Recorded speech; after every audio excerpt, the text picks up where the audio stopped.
Typhoid एक bacteria या फिर जीवाणु से होने वाला एक रोग है जो कि साल्मोनेला टाइफी नाम के बैक्टीरिया से होता है।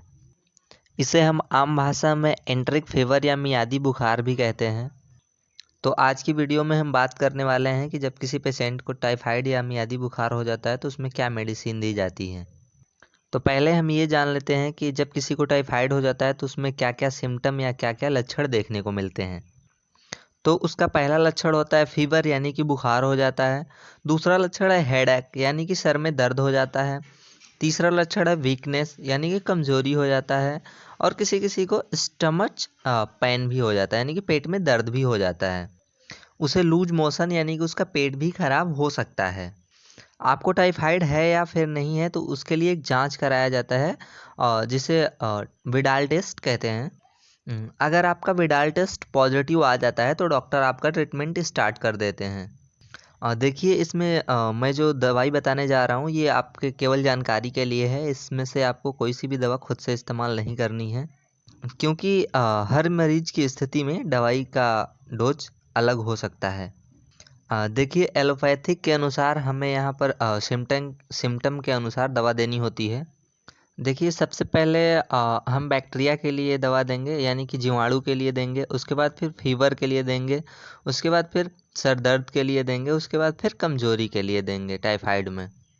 देखिए बैक्टीरिया यानी कि जीवाणु के लिए हम यहाँ पर एंटीबायोटिक देते हैं। फीवर यानी कि बुखार के लिए एंटीपायरेटिक देते हैं। हेडेक यानी कि सिर दर्द में हम पेन किलर देते हैं।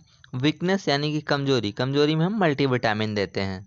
यहाँ पर हम यह भी जान लेते हैं कि डॉक्टर कौन सी दवाई देते हैं।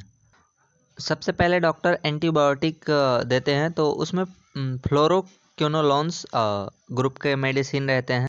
जैसे कि यहाँ पर हमने दो एग्जाम्पल दिए हैं। एक आपका यहाँ पे सिप्रोफ्लॉक्सासिन हो जाएगा और एक ओफ्लॉक्सासिन हो जाएगा। इसके बाद यहाँ पर आता है बुखार और सर दर्द। तो इसमें हम पैरासीटामोल दे सकते हैं। ये बुखार को भी कम कर देता है और सिर दर्द को भी कम कर देता है। इसके बाद यहाँ पर तीसरी दवा होगी वीकनेस यानी कि कमजोरी के लिए, यानी कि हमें मल्टीविटामिन के यूज करना है यहाँ पर। लेकिन ज़्यादातर डॉक्टर सिरप देते हैं जिसमें कि गिलोय, तुलसी, नीम आदि पाया जाता है। ये सभी क्या करते हैं, ये हमारी कमजोरी को दूर करते हैं और जो बुखार की वजह से यानी कि जो टाइफाइड हुआ रहता है उसकी वजह से जो हमारे प्लेटलेट डाउन हुए रहते हैं उसको भी ये मेंटेन कर देता है। इसके लिए कई सारे ब्रांड नेम के टॉनिक आते हैं जैसे कि फीवर एक्स, प्लांट ग्रो। ये सिर्फ आपके लोकेशन के अनुसार माना जाता है। मान लीजिए आप जहाँ पर हैं वहाँ पर कौन सा सिरप मिल रहा है, ये आपके डॉक्टर के अनुसार होता है कि वो आपको कौन सा सिरप दे रहा है। डॉक्टर को यहाँ पर एक मेडिसिन और ऐड करना पड़ता है क्योंकि जब एंटीबायोटिक का यूज़ किया जाता है तो उसके कुछ कॉमन साइड इफ़ेक्ट रहते हैं जैसे कि एसिडिटी। ये हमारे पेट में एसिडिटी बना देता है। इसके लिए हमें एंटासिड ग्रुप का मेडिसिन देना होता है। जैसे कि यहाँ पर ये देख सकते हैं ओम्प्राजोल है और रेंटेक है यानी कि रेनिटिडीन।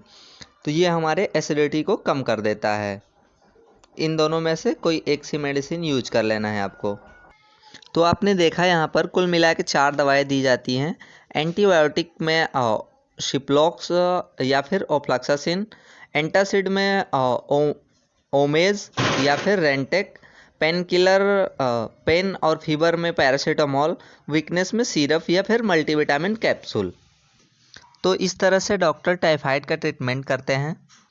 तो ये दवा कब तक लेनी चाहिए या इसका डोज क्या होना चाहिए ये आपके डॉक्टर डिसाइड करते हैं। तो अगर आपको टाइफाइड हो जाता है तो आप अपने डॉक्टर से सलाह लें। Thank you very much.